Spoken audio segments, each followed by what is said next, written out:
بسم اللہ الرحمن الرحیم۔ شروع اللہ کے نام سے جو بڑا مہربان اور نہایتی رحم کرنے والا ہے۔ تمام حضرات سورہ فاتحہ اور درود پاک پڑھ لیجئے۔ اعوذ باللہ من الشیطان الرجیم، بسم اللہ الرحمن الرحیم، الحمدللہ رب العالمین، الرحمن الرحیم، مالک یوم الدین، ایاک نعبد وإياك نستعين، إياك نعبد وإياك نستعين، إياك نعبد وإياك نستعين، اهدنا الصراط المستقيم صراط الذين أنعمت عليهم غير المغضوب عليهم ولا الضالين، آمين۔ اللهم صل على محمد وعلى آل محمد كما صليت على إبراهيم وعلى آل إبراهيم إنك حميد مجيد۔ اللهم بارك على محمد وعلى آل محمد كما باركت على إبراهيم وعلى آل إبراهيم إنك حميد مجيد۔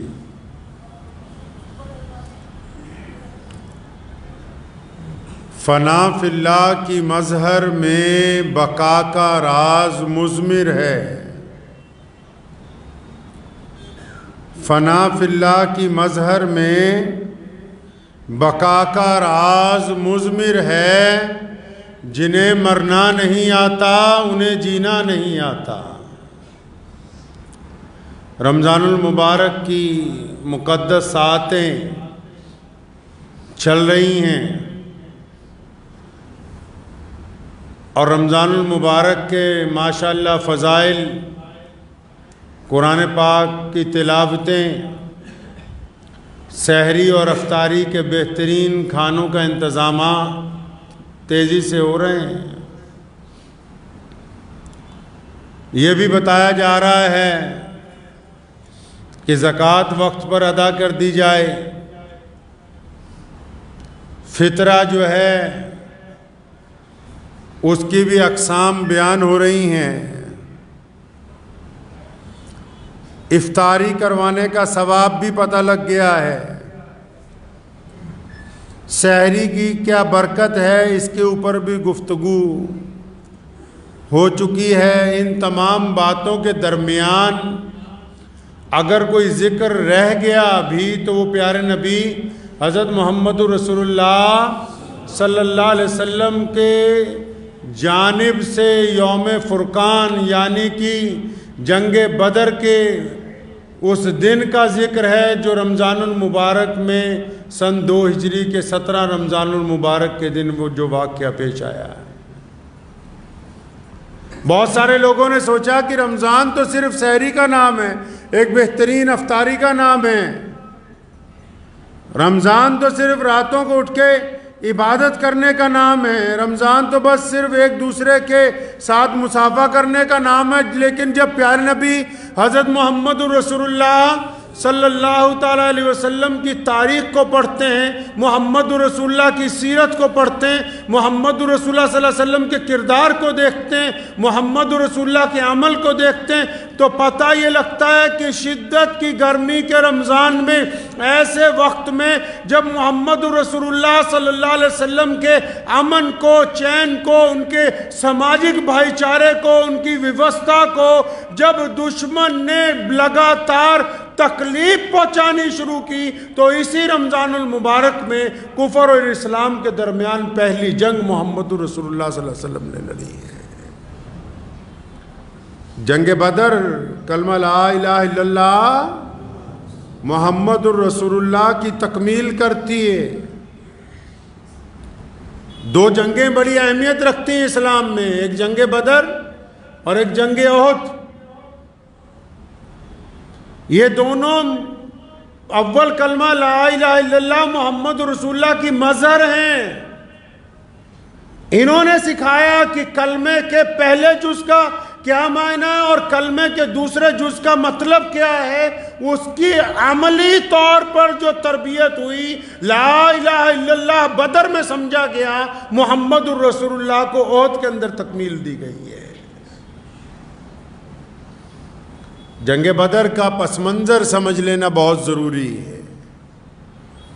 کہ پیارے نبی حضرت محمد رسول اللہ صلی اللہ علیہ وسلم جو رحمت للعالمین ہیں، جو یہ چاہتے ہی نہیں کہ جنگ لڑی جائے،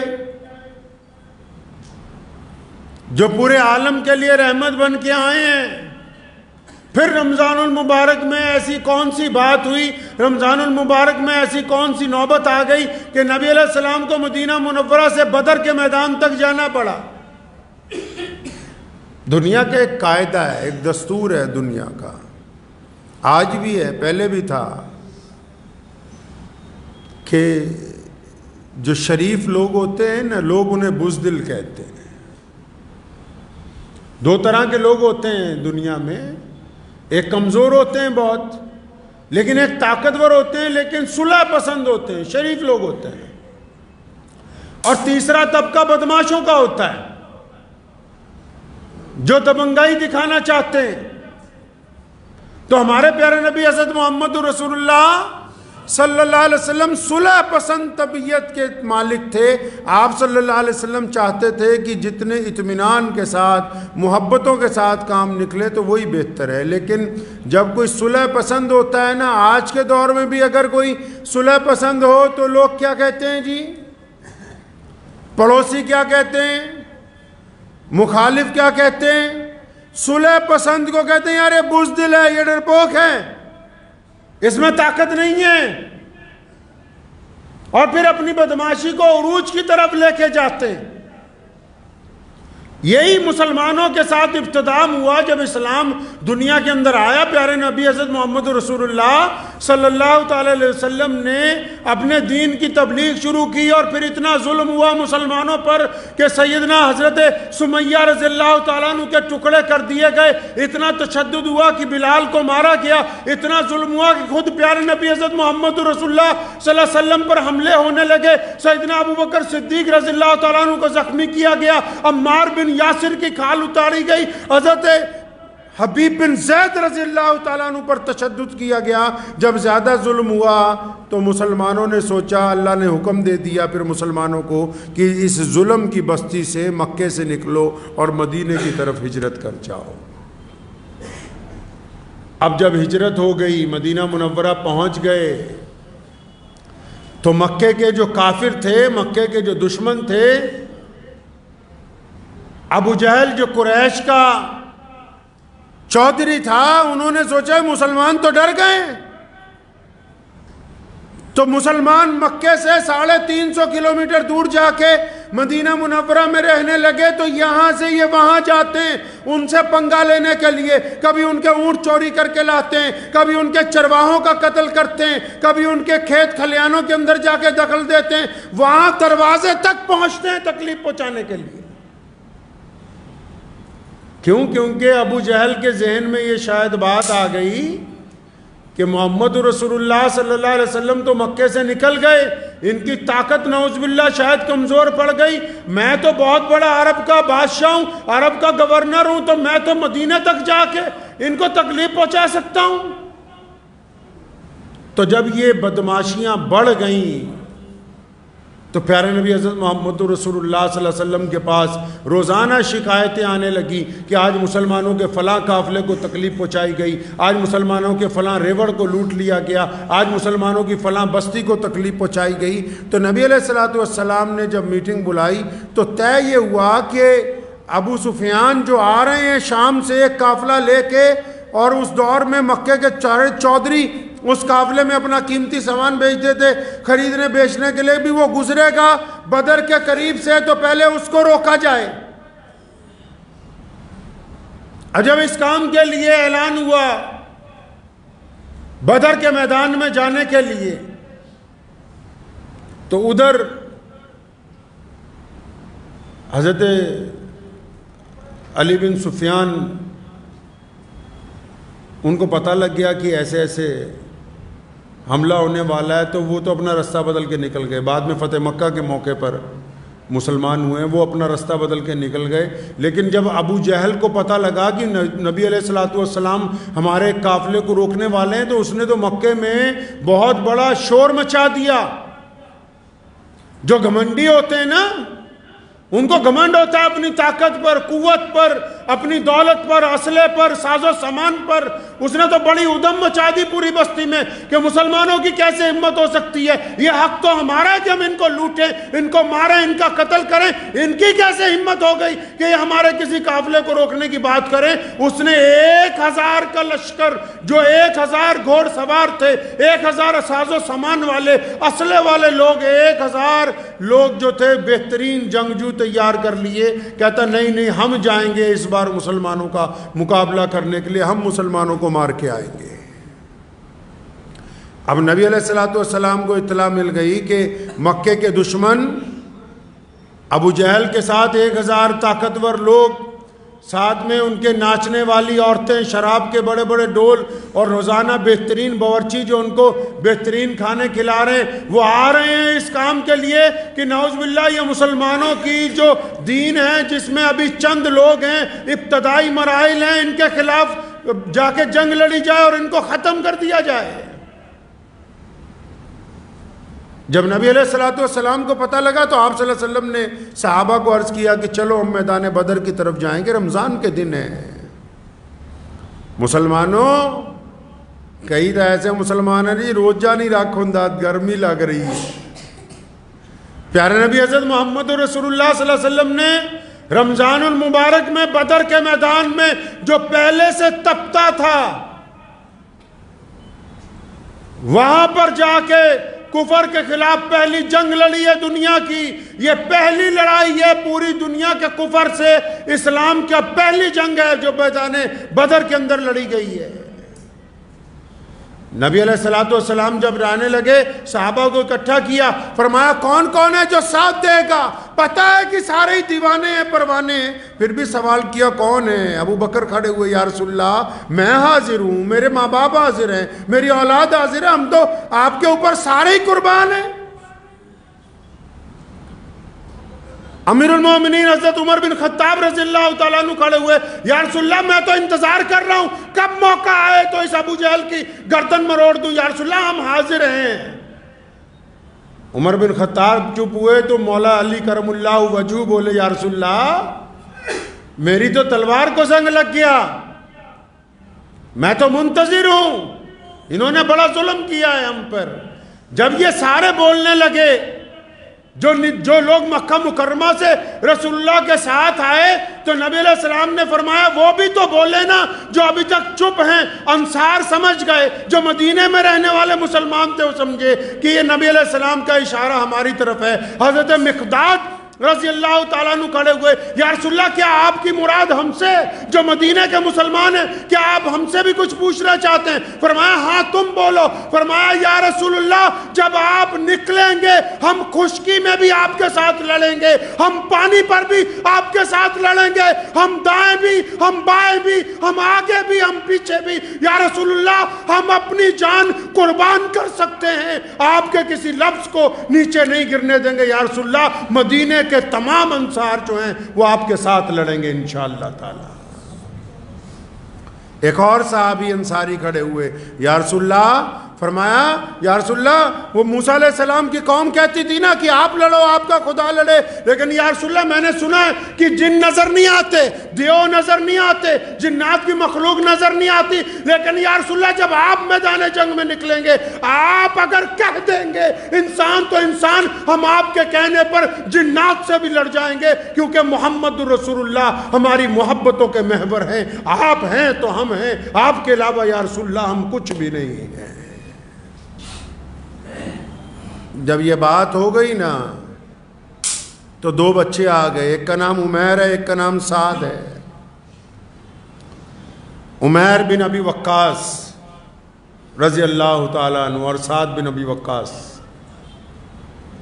اب یہ دونوں کہنے لگے یا رسول اللہ ہم نے جانا ہے آپ کے ساتھ میدان بدر میں، یا رسول اللہ ہم بھی جائیں گے، دشمن 1000 سے زیادہ، ادھر نبی علیہ السلام کے کل دیوانے 313، ان 313 میں بھی سارے بڑے لوگ نہیں، عمیر اور سعد جیسے بچے بھی ہیں، اور آپس میں آج کل تو بچے اس لیے بعض حضرات اصرار کرتے ہیں کہ ہم بھی فلاں جگہ گھومنے جائیں، یہ دونوں بچے محمد رسول اللہ کے سامنے اس لیے اصرار کر رہے ہیں، پتہ ہے کہ سامنے جنگ ہے، پتہ ہے کہ ابو جہل سامنے آئے گا، پتہ ہے کہ عتبہ آئے گا، پتہ ہے کہ ولید جیسا ظالم آئے گا، پتہ ہے کہ ابو لہب ہوگا، پتہ ہے کہ اسامہ حضرت اللہ تعالیٰ عنہ کے اوپر ظلم کرنے والے لوگ سامنے آئیں گے، پتہ ہے کہ بڑے بڑے بدماشوں نے آنا ہے، لیکن یہ بچے آگے آ کر کہہ رہے ہیں یا رسول اللہ ہم بھی میدان جنگ میں جائیں گے۔ ایک بھائی کو اجازت دے دی، حضرت عمیر کو، 7 کو روکا، فرمایا تو چھوٹا ہے تو نہیں جائے گا۔ اب جن کو کہا چھوٹا ہے تو نہیں جائے گا تو وہ بہت اصرار کرنے لگے، نہیں یا رسول اللہ مجھے آپ لے کے جائیں۔ جانا کہاں ہے جی؟ جانا کہاں ہے؟ شہادت دینے کے لیے جانا ہے۔ جانا کہاں ہے؟ کسی دعوت میں نہیں جانا ہے، کہیں افطار کے لیے قورمے بریانیاں نہیں لگی ہوئی ہیں، کہیں 3 دن کا قرآن ختم ہونے کا تماشا نہیں ہو رہا ہے جہاں پیچھے بیٹھ کے لوگ خرافات کر رہے ہیں، اور تراویح کی جب باندھی جاتی ہے نیت اور وہ امام جاتا ہے رکوع میں اس وقت دوڑ دوڑ کے نیتیں باندھ رہے ہیں، وہاں نہیں جانا ہے۔ جہاں بے غیرتی کے مظاہرے ہوتے ہیں وہاں نہیں جانا، کہاں ہے؟ بدر کے میدان میں جانا ہے، ابو جہل جیسے ظالم حکمران کے سامنے جانا ہے۔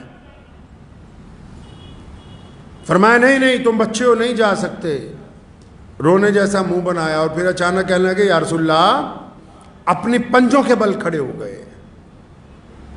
حضرت سعد پنجوں کے بل کھڑے ہو گئے، یا رسول اللہ میں تو عمیر کے برابر ہوں، آپ دیکھیں میرے اور اس کے کندھے ایک برابر ہیں۔ فرمایا نہیں تم بچے ہیں۔ فرمایا یا رسول اللہ اچھا ایسا کرتے ہیں نا، میں اور میرا بھائی کشتی لڑیں گے، اگر میں نے اپنے بھائی کو نیچے گرا لیا تو ہم دونوں آپ کے ساتھ جائیں گے، اگر میں ہار گیا تو میں گھر واپس چلا جاؤں گا۔ پیارے نبی حضرت محمد رسول اللہ صلی اللہ علیہ وسلم نے فرمایا ہاں ٹھیک ہے چلو کشتی کرو۔ جب کشتی کرنے لگے تو چھوٹے بھائی نے بڑے کے کان میں کہا اللہ کے واسطے تجھے تو اجازت مل گئی ہے، اگر تو گر جائے گا میں بھی تیرے ساتھ جاؤں گا، تو گر گیا تو میں بھی تیرے ساتھ جاؤں گا، ہم دونوں چلیں گے اللہ کے راستے کے اندر۔ اب وہ بڑا بھائی گر گیا، چھوٹا جو ہے اس کے اوپر بیٹھ گیا، تو اللہ کے نبی صلی اللہ علیہ وسلم نے دونوں کو اجازت دے دی، دونوں کو اجازت دے دی۔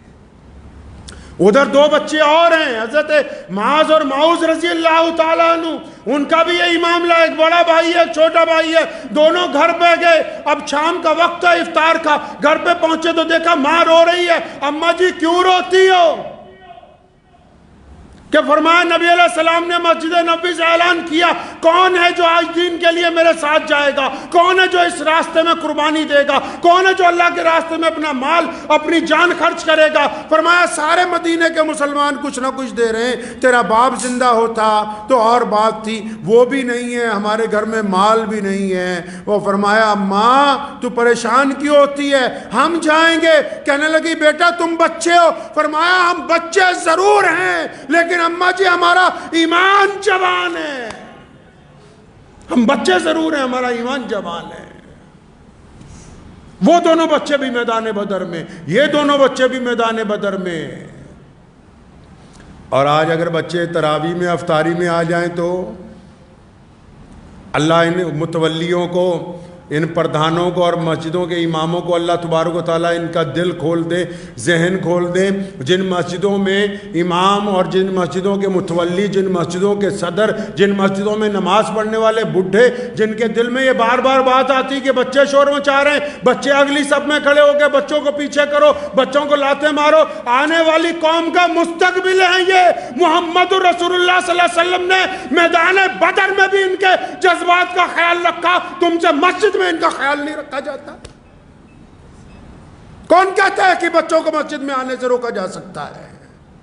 کیا انتظامات کیے رمضان المبارک کی مقدس ساعتوں میں؟ یہ جو باہر سے آنے والے بچے ہیں ان کے لیے کیا تم نے بہترین کوئی کھلونے لا کے رکھے، کوئی بہترین چیز لا کے رکھی، کوئی ایسی قاعدے لا کے رکھے، کوئی بہترین کتابیں لا کے رکھی؟ کیا ان کو چاکلیٹ دیتے ہو؟ کیا ان کو بہترین افطار کراتے ہو؟ کیا ان سے کلمات سنتے ہو؟ کیا ان کے ساتھ بیٹھ کے کچھ دین کی کچھ محبت کی باتیں کرتے ہو؟ یہ آنے والا مستقبل ہے، یہ مسلمانوں کے امام ہیں، ان میں مسلمانوں کے لیڈر ہیں، ان میں مسلمانوں کے مجاہد ہیں۔ ان میں مسلمانوں کے قائد موجود ہیں، ان میں مسلمانوں کی اقتصادی مدد کرنے والے ہونہار موجود ہیں، قدر ہی کوئی نہیں کہ مسجد تک آ رہے ہیں تم ان کی خدمت کر سکو۔ بالکل حیرت کی بات ہے کہ جی بچے جو ہیں مسجد میں آ کے شور مچا رہے ہیں۔ ان کا شور اس بات کی علامت ہے کہ یہ عمارتیں مستقبل میں مضبوط ہاتھوں میں رہیں گی۔ مسجد کی نماز کے پیچھے بچوں کی کلکلانے کی آوازیں، بچوں کی دوڑنے کی آوازیں اس بات کا اعلان ہے کہ مستقبل میں آنے والے دور کے نمازی یہاں پر پیچھے موجود ہیں جو تربیت کے مراحل سے گزر رہے ہیں۔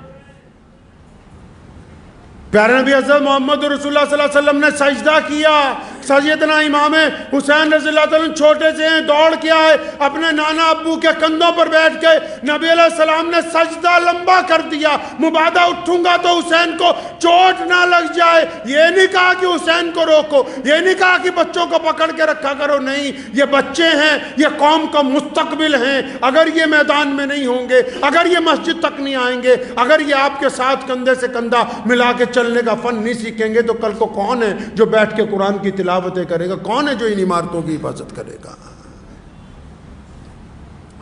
حضرت معاذ اور معوذ رضی اللہ تعالیٰ عنہ، دو ننھے صحابی، وہ بھی میدان بدر میں۔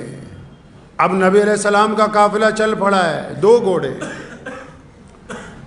دشمن کی فوج سمجھ لیجئے 1000 گھوڑ سوار، پھر ان کے لیے کھانا بنانے والے لوگ، پھر ان کے لیے ناچنے والی عورتیں، پھر ان کے لیے گانے والے لوگ، 1000 جنگجو، اور ادھر کتنے؟ 313 میں گھوڑ سوار کتنے؟ 2 گھوڑے، تلواریں کتنی ہیں؟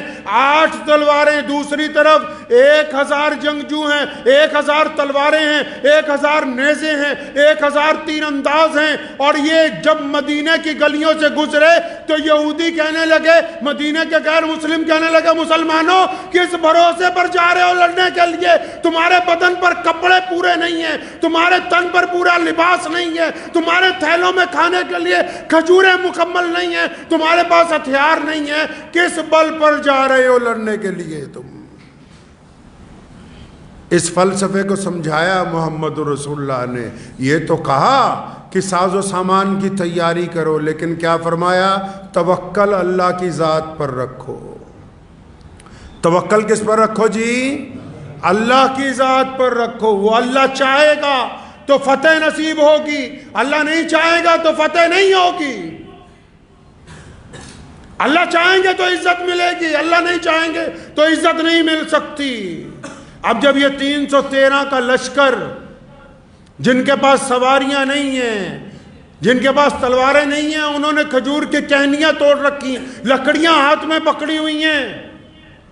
اب یہ جب 313 کا لشکر میدان بدر میں پہنچا، آج اگر آپ بدر میں چلے جائیں، ابھی آج اگر آپ بدر کے میدان میں چلے جائیں تو گرمیوں کی شدت کے دور میں آپ صرف اگر بدر کے میدان کو دیکھنے کے لیے جائیں گے نا تو اتنی تپتی ہوئی ریت ہے کہ آپ چند لمحے سے زیادہ وہاں کھڑے نہیں ہو سکتے، آج اگر چلے جائیں آپ۔ جبکہ کتنی سہولتیں ہیں، بہترین گاڑیاں ہیں، بہت بڑی مسجد بنی ہوئی ہے اس جھونپڑی کی جگہ جو محمد رسول اللہ نے محمد رسول اللہ صلی اللہ علیہ وسلم کے لیے جو جھونپڑی بنائی گئی، وہاں آج بہت بڑی مسجد موجود ہے۔ اتنا کچھ ہونے کے باوجود بھی آج آپ تپتی ہوئی ریت کے اوپر چند لمحے نہیں گزار سکتے۔ محمد رسول اللہ نے روزے کی حالت میں وہاں پہنچے ہیں، اور بدر کے میدان میں جب ڈیرا ڈالا، حفیظ جلندری نے کہا ہے، حفیظ جلندری رحمت اللہ علیہ کا تخیل تھا، فرمایا جب ڈیرا ڈالا نا تو زمین دعا کرنے لگی اللہ سے کہ یا اللہ تیرا محبوب آیا ہے اور میرے اوپر آ کے انہوں نے خیمہ لگایا ہے، یا اللہ میں اتنی گرم ہوں کہ اگر یہ گرم ہوا نبی علیہ السلام کو لگے گی تو مجھے تو بڑی شرمندگی ہوگی۔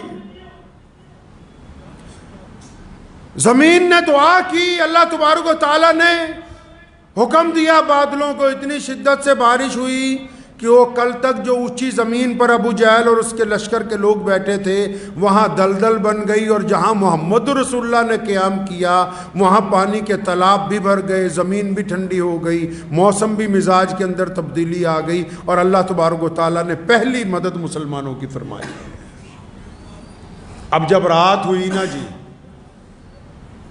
یہ رمضان المبارک کے ہی واقعات سنا رہا ہوں جو آپ کو میں سنا رہا ہوں، جب رات ہوئی نا تو پیارے نبی حضرت محمد رسول اللہ صلی اللہ علیہ وسلم نے سجدہ کر دیا اللہ تعالیٰ کی حضور مدد کے لیے کہ یا اللہ آپ کی تو مدد چاہیے، آپ کی مدد کے علاوہ کچھ نہیں ہونے والا۔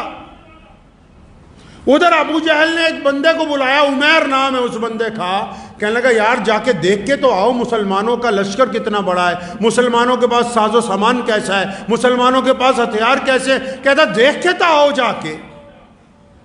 اب پرانے دور میں فوجیوں کے کوئی اسپیشل وردی نہیں ہوتی تھی جس دور میں یہ جنگیں لڑی گئیں، قبیلے والے دوسرے قبیلے کے اندر کوئی ایک آدھا بندہ چلا جاتا تھا، پتہ نہیں لگتا تھا۔ اب یہ جاسوس پہنچ گئے مسلمانوں کے لشکر میں، الگ الگ لوگوں کے بیچ میں بیٹھتے ہیں، تھوڑی تھوڑی باتیں کرتے ہیں، باتیں کرتے کرتے جب پتہ لگ گیا کہ بھی یہ کل 313 ہیں اور 313 بھی سارے کے سارے جوان نہیں ہیں، بوڑھے بھی ہیں بیچ میں کئی اور جوان بچے بھی ہیں کئی، اور کئیوں کے پاس کھانے کے لیے کچھ نہیں، بہتوں کے پاس ہتھیار نہیں۔ پوری فوج کا جب جائزہ لے کے یہ عمیر جب واپس پہنچا نا ابو جہل کے پاس اور جا کے اسے جب بتانے لگا اپنی پوری تفصیل، ابو جہل تو بہت خوش ہو گیا، خوش ہوا بہت۔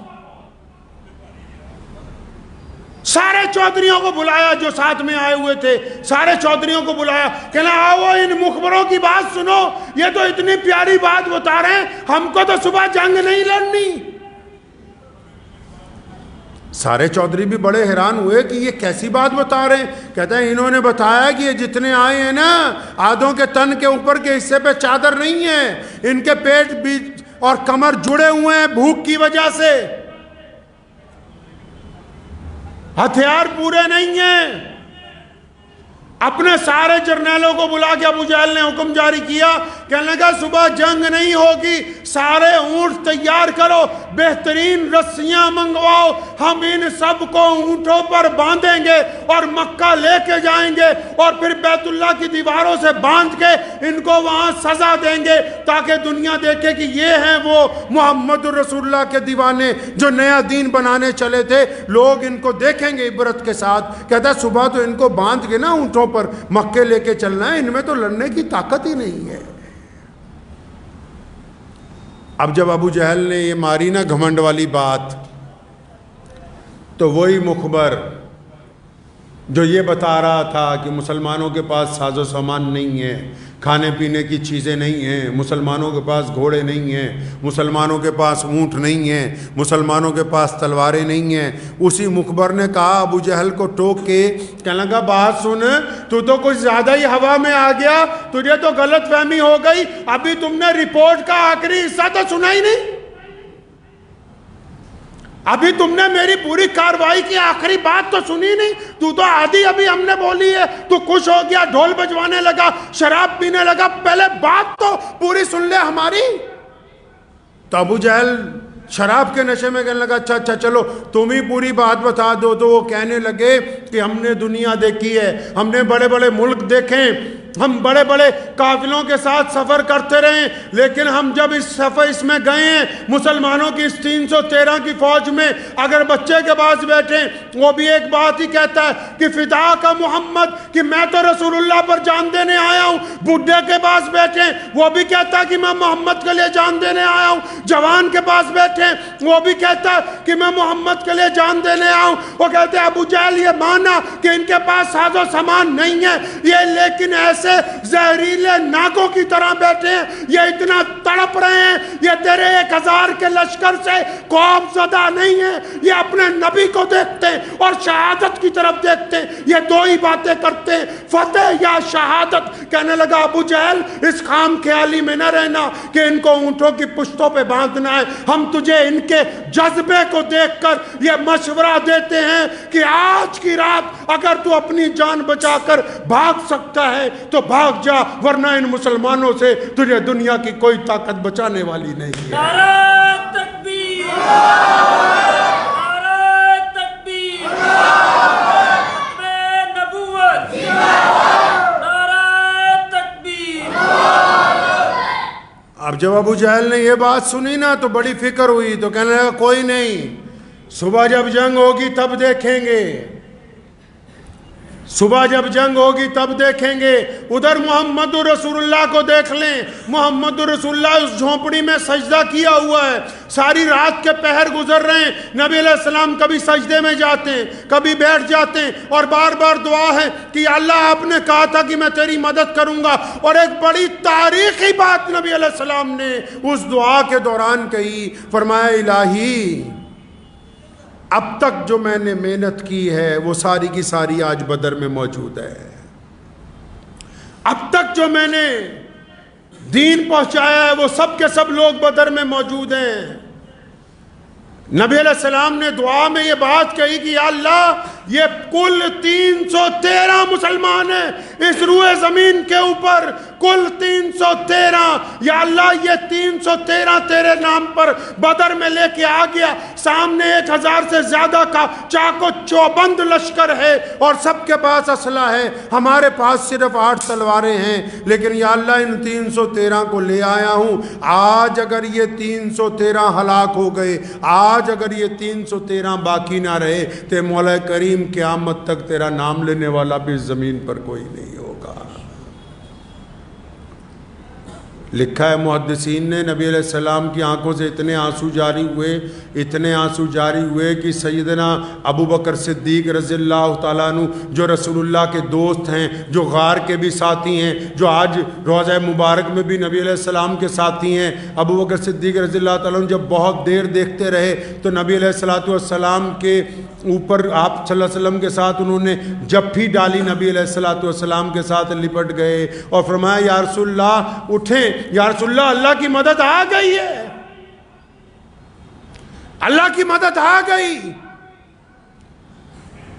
پیغام ملا کہ جبریل علیہ السلام کو خود کسی فرشتہ کو آج تک جنگ میں نہیں بھیجا گیا، یہ محمد الرسول اللہ صلی اللہ علیہ وسلم ہے کہ اللہ کا حکم ہوا کہ جبریل آج تم بھی جنگ کا ساز و سامان پہن کے میرے نبی کے لیے اترو۔ جبریل آ گئے نا، 5000 فرشتے بھی آ گئے، میرے محبوب نے بات نہیں مانی، فرمایا یا اللہ تو نے تو یہ کہا تھا کہ اے محمد صلی اللہ علیہ وسلم جب آپ نکلیں گے تو میں بھی ساتھ ہوں گا، فرمایا یا اللہ آپ کا ساتھ چاہیے، انی معاکم۔ اللہ نے پھر کہا کہ میرے محبوب آپ غم نہ کریں، اب میں بھی آپ کے ساتھ ہوں۔ اور پھر جب اللہ کسی کے ساتھ ہو جائے، جب خدا کسی کی مدد کرنے پر آ جائے، جب رب العالمین کسی کی مدد کے لیے آ جائے، کائنات نے جس کو ایشور کا نام دیا، جس کو پنجابی میں مکال پرک کہتے ہیں، جب خدا خود کسی کی مدد کے لیے راضی آ جائے تو پھر سامنے جتنی سے مرضی بڑی طاقتور فوج آ جائے۔ پیارے نبی حضرت محمد رسول اللہ کہ صلی اللہ علیہ وسلم نے جب صبح کو صفیں باندھی، دشمن ڈھول بجا رہا ہے، چیخ رہے ہیں، چنگھاڑ رہے ہیں، ادھر نماز کے ساتھ مدد مانگی، قرآن پاک کی تلاوت کے ساتھ مدد مانگی،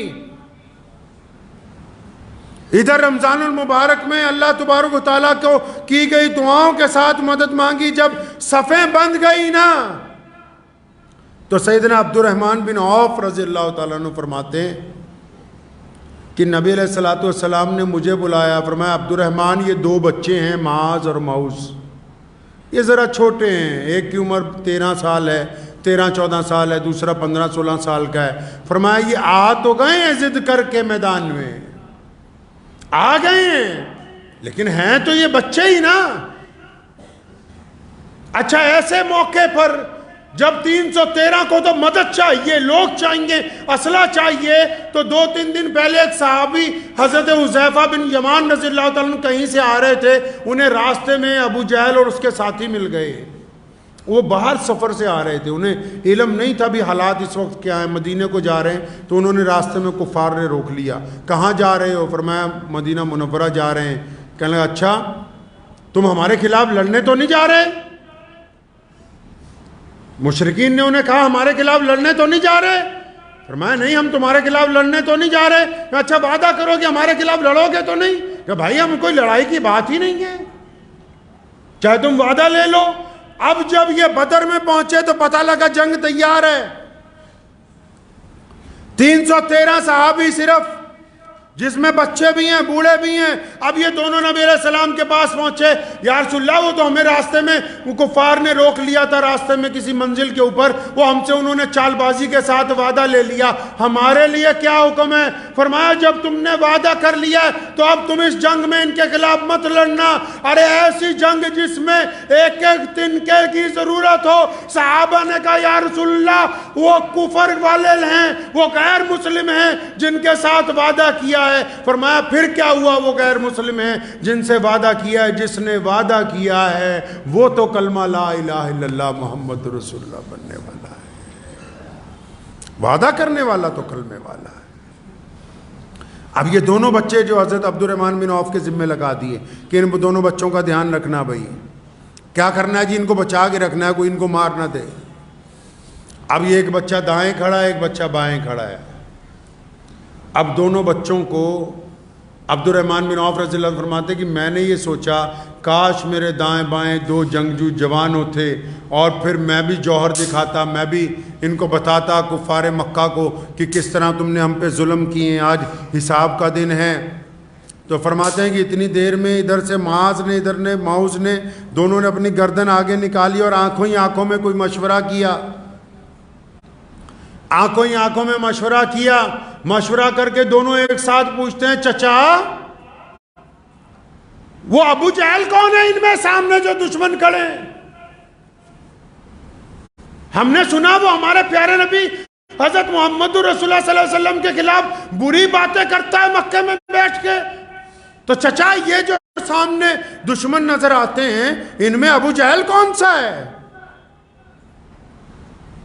عبد الرحمن بن عوف فرماتے ہیں رضی اللہ تعالیٰ عنہ، فرمایا میں نے ابو جہل کو دیکھا وہ اپنی فوجوں کے آگے آگے ان کی ترتیب میں کچھ کر رہا تھا، تو میں نے انگلی کے اشارے سے دونوں بچوں کو دکھایا کہ وہ دیکھو سامنے وہ جو ایک سردار اپنے گھوڑے کے اوپر اکڑ کے ساتھ چل رہا ہے کہ وہی ابو جہل ہے۔ فرمایا بس ابھی اشارہ ہی کیا تھا تو یہ دائیں بائیں سے ایسے دوڑے ہیں جیسے کمان میں سے تیر چھٹ جاتا ہے، اتنی تیزی سے معاذ اور معوذ گئے، حالانکہ بچے ہیں، اپنی تلواریں نکالی، جاتے ہی ابو جہل کی دونوں ٹانگیں کاٹ دی، گھوڑے سے نیچے گرا لیا، گردن پر سوار ہو گئے۔ فرمایا اچھا تو ہے جو محمد رسول اللہ صلی اللہ علیہ وسلم کے خلاف بولتا تھا؟ نعرہ تکبیر، تکبیر،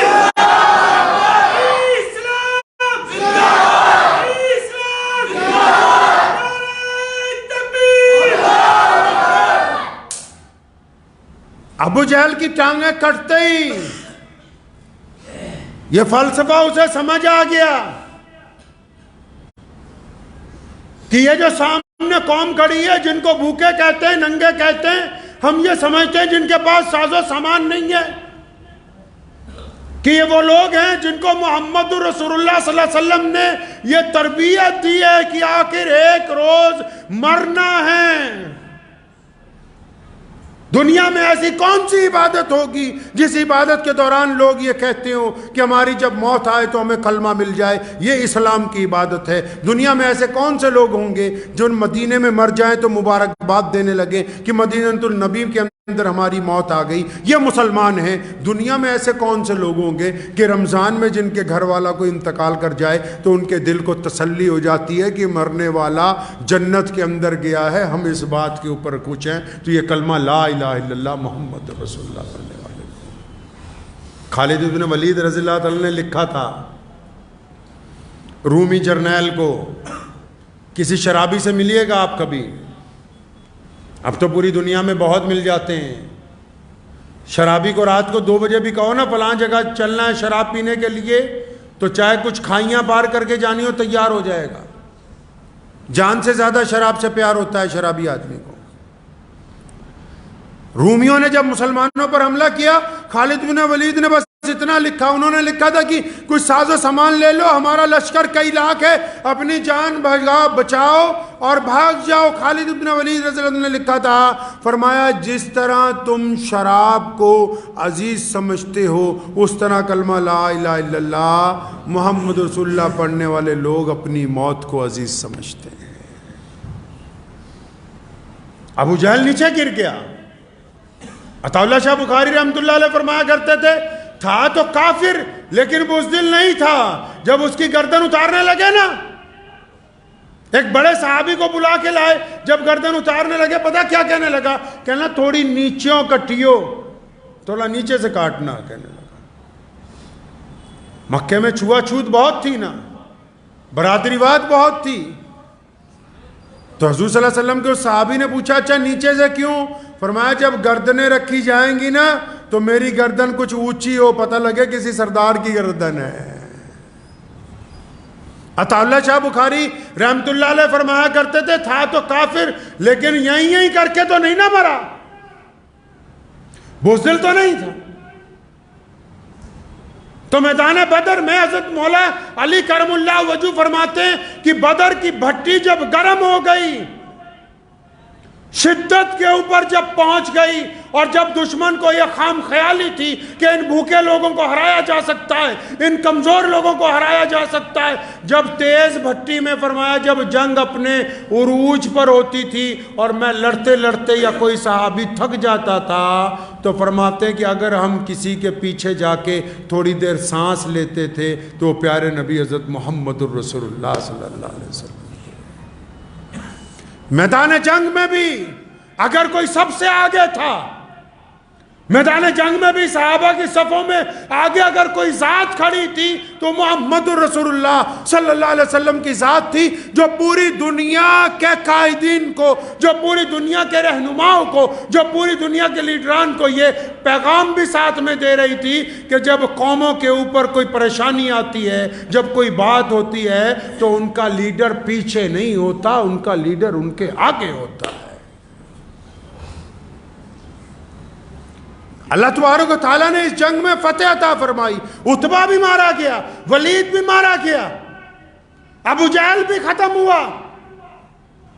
بڑے بڑے مکہ کے چودھری جو کہتے تھے بس مسلمانوں کو ختم کرنا ہے، اب جب جنگ ختم ہو گئی، جنگ جیت لی، قیدی بھی بنا دیے گئے، قربان جائیں محمد رسول اللہ صلی اللہ علیہ وسلم پر.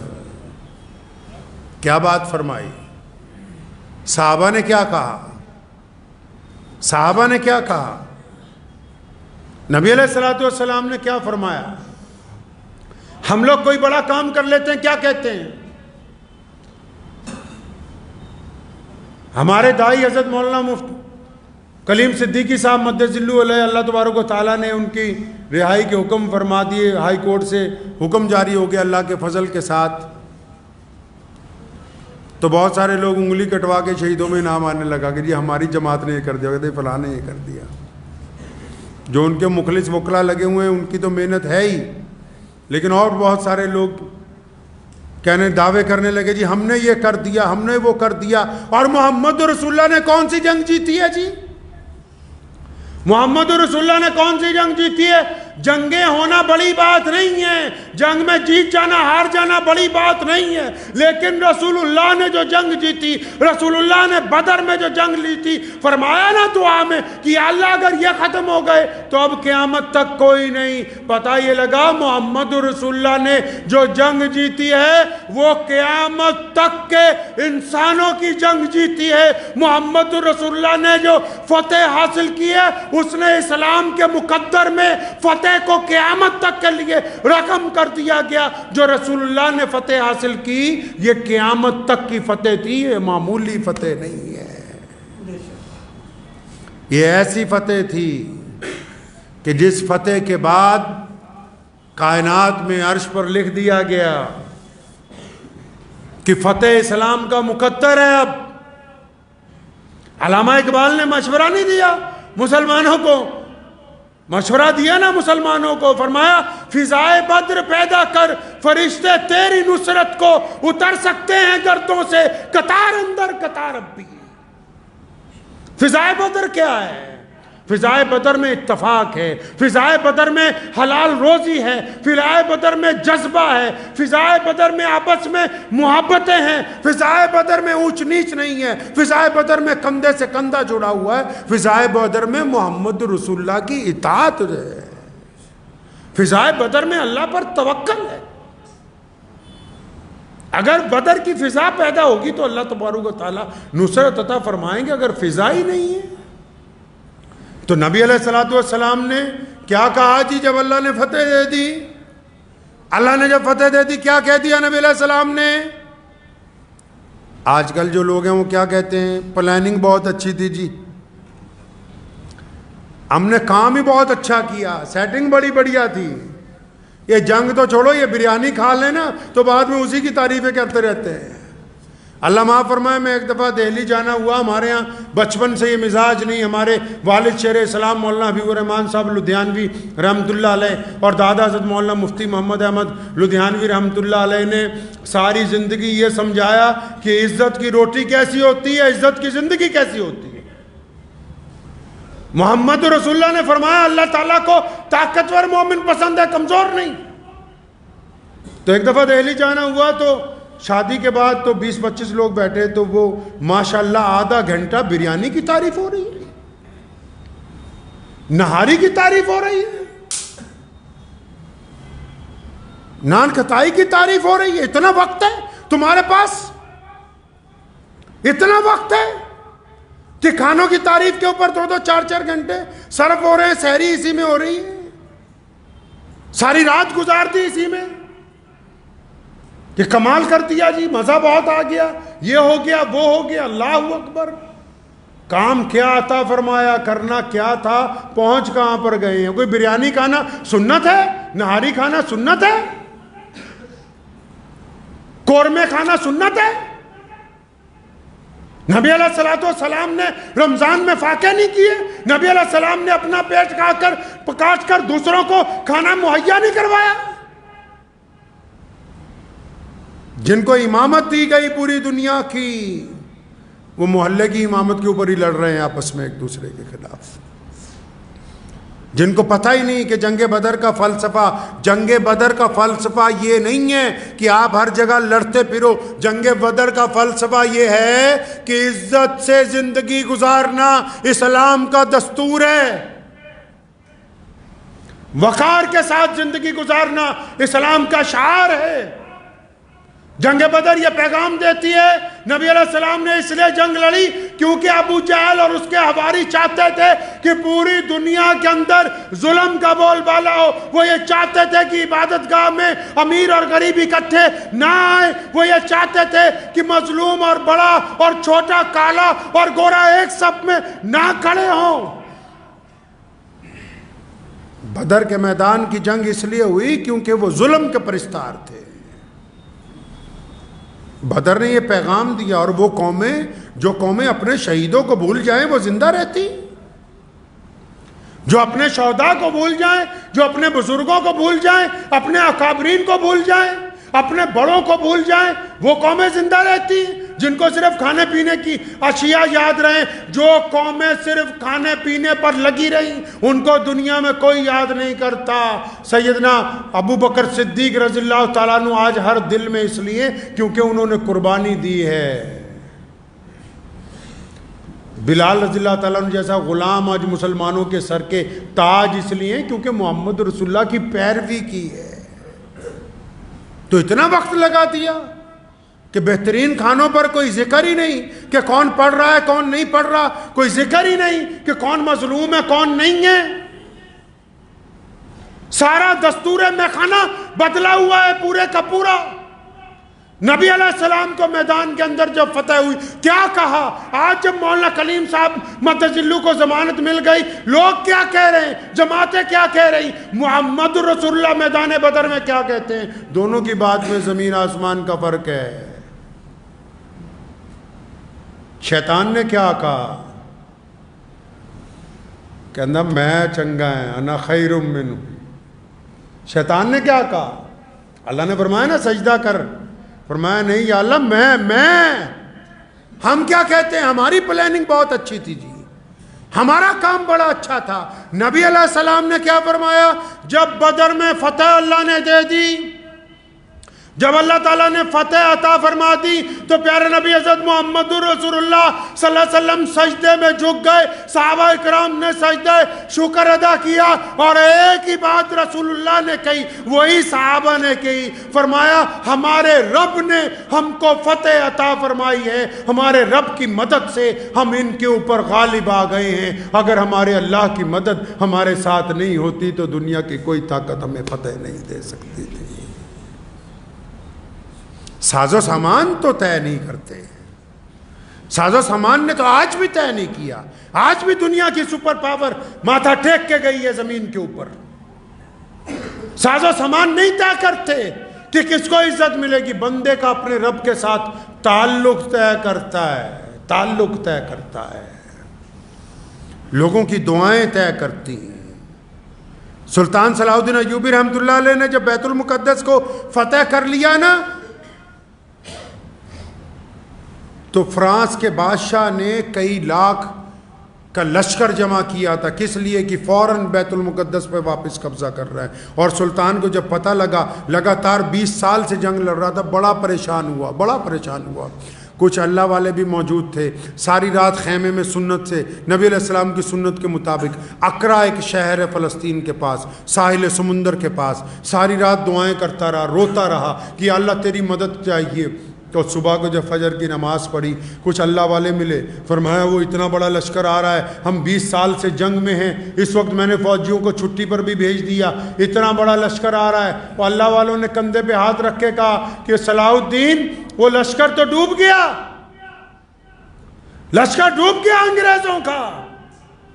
کہ حضرت کیا بات کرتے ہو؟ فرمایا تو ساری رات خیمے میں آنسو نہیں بہاتا رہا؟ فرمایا ہاں میں اپنے رب کے آگے مناجات کرتا رہا ہوں، اپنے رب کے آگے روتا رہا ہوں۔ فرمایا ہاں وہ میں نے دیکھا تیرے آنسوؤں کے اندر وہ لشکر ڈوب گیا۔ اتنی دیر میں ساحل سمندر سے ایک کشتی لگتی ہے، اس میں سے مخبر اترتے ہیں اور آتے ہی سلطان کو سلام کر کے کہتے ہیں سلطان مبارک ہو، وہ جو لشکر تمہاری طرف بڑھ رہا تھا، رات سمندر میں طوفان برپا ہوا، وہ تمام جہاز آپس میں ٹکراتے رہے اور اس حد تک ٹکرائے ہیں کہ پورے کا پورا انگلستان کا لشکر اس سمندر کی تہ میں اتر گیا، اب تیرے خلاف یہاں آنے والا کوئی نہیں ہے۔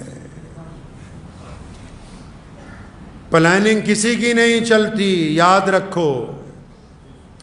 اسلام دشمن طاقتوں کو بھی کہتا ہوں، اسلام کی تاریخ پڑھیں، محمد رسول اللہ کے ساتھ 313 تھے، اور وہ 313 نے بدر میں فتح حاصل کی، تب یہ مسجد بنی ہے۔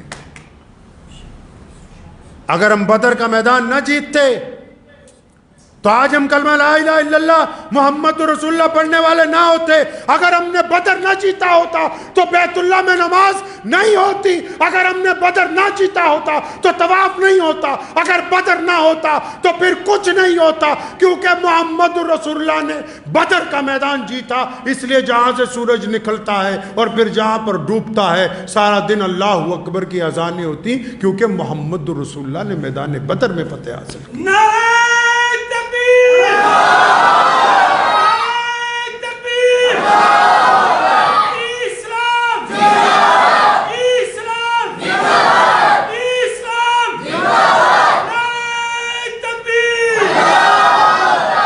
میدان بدر کے واقعات آپ کو اس لیے سنائیں کہ جو قومیں اپنے شہداء کو بھول جاتی ہیں ان کا وجود نہیں رہتا ہے۔ بدر کے شہداء اسلام کی عمارت کی بنیاد کی اینٹیں ہیں، میدان بدر کے شہداء اسلام کی عمارت کی بنیاد کی اینٹیں ہیں۔ اللہ تبارک و تعالیٰ نے عزت عطا فرمائی ہے، اور کبھی ذہن میں نہ یہ بات رکھنا، آج بھی بہت ساری جگہ فسادات ہو جاتے ہیں، بہت سارے لوگ اکٹھے ہو جاتے ہیں، جو لوگ زیادہ تعداد میں اکٹھے ہوتے ہیں وہ سمجھتے ہیں کہ ہم نے فتح حاصل کر لی۔ کوئی تعداد کسی پر فتح حاصل نہیں کر سکتی، کوئی تعداد کسی پر فتح حاصل نہیں کر سکتی۔ بس یہ ہے کہ ہم سچے سچے صاف ستھرے مسلمان بننے کی کوشش کریں، انشاءاللہ تعالی بنیں گے انشاءاللہ۔ رمضان میں روزے بھی رکھیں، اپنے معاملات بھی کریں۔ اسلام نے کہا ہے اچھا مسلمان وہ ہے جو روزہ رکھ کے اپنے معاملات نپٹاتا ہے، یہ نہیں بس روزہ رکھ کے سو جاؤ، بس روزہ رکھ کے چگلیاں کرتے رہو، روزہ رکھ کے گپے مارتے رہو، نہیں، روزہ رکھ کے جو رزق حلال لاتا ہے وہ مرد کلندر ہے۔ کلندر وہ تھوڑی ہوتا ہے جس نے زیادہ تسبیحاں پہن لی، زور زور سے کہتا ہے اللہ اللہ کر رہا ہے زور زور سے، وہ نہیں کلندر۔ کلندر وہ ہے جو روزہ رکھ کے بھی رزق حلال بھی کماتا ہے، خود بھی کھاتا ہے، دوسروں کو بھی کھلاتا ہے، وہی کلندر ہے جو خود بھی بانٹتا ہے، دوسروں کو بھی بانٹنے کی تلقین کرتا ہے۔ تو وقت بھی ہو گیا ہے، دعا کیجئے کہ اللہ تبارک و تعالی رمضان المبارک کی ان ساتوں میں، یہ بدر کے دن چل رہے ہیں، یہ بدر کے دن چل رہے ہیں رمضان المبارک میں، اور یہ دوسرا عشرہ ہے، اللہ تبارک و تعالیٰ سے مغفرت مانگ لیں، اللہ تبارک و تعالیٰ کو راضی کر لیں، اور اللہ راضی ہونا ہے ہمارے عمل سے انشاءاللہ تعالیٰ، کریں گے انشاءاللہ، ہمارے عمل سے اللہ تعالیٰ راضی ہوں گے۔ دعا کریں کہ اللہ تعالیٰ مجھے بھی اور آپ سب کو بھی ان باتوں پر عمل کی توفیق عطا فرمائے۔